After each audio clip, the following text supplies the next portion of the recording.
தமிழக வெற்றி கழகம்னு சொன்னாலே உங்ககிட்ட அந்த ஃபோன் நம்பரை கொடுத்துருவாங்க. அவங்களுக்கு என்ன பிரச்சனை ஏதுன்னு ஒரு வாட்ஸ்அப் குரூப்பு மெயின்டைன் பண்ணுங்கள்.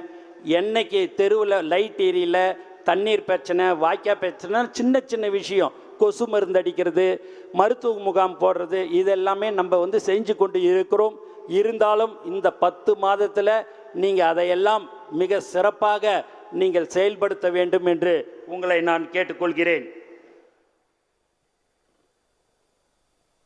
மொத்தம் 325 பூத்து 290 பூத்து இருக்குது அப்படி என்று சொன்னால் ஒருத்தவங்க ஒரு 20 பேர் 30 பேர் எடுத்துங்க, 10 பேர் சேர்ந்து அதை 300 ஆக்கி வச்சிங்க. ஒருத்தவங்களுக்கு 30 பேர் இன்சார்ஜ் அதுமாரி கொடுத்துருக்குறோம். அந்த 300 பேரை வாரத்துக்கு ஒரு தடவை அந்த 30 பேரையும் நீங்கள் சந்திக்கணும். அவங்களுடைய கஷ்டம் நஷ்டம் இன்னான்றது அந்த பூத்து நிர்வாகிகள் உங்களுடைய நீங்கள் யார் யாரெல்லாம் 5 பேர் 10 பேர் போடுவீங்க, அவங்களுக்கு என்ன கஷ்டம் ஏதுன்றது எல்லாம் போய் நீங்கள் பாருங்கள். அவங்களுக்கு தேவையான உதவிகளை உங்களால் முடிஞ்சது நீங்கள் தாராளமாக உங்களால் செய்ய முடியும். செய்ய முடியாத பட்சத்தில் நீங்கள் தலைமையிடம் சொன்னால் அதற்குண்டான ஏற்பாடுகள் செய்யப்படும்.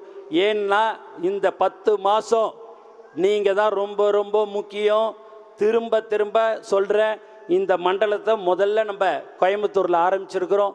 அதுக்கு அடுத்தபடியாக இன்னும் 4 மண்டலம் இதே மாதிரியான ஒரு கூட்டத்தை தலைவர் அவர்கள் ஏற்பாடு செய்திருக்கிறாரு.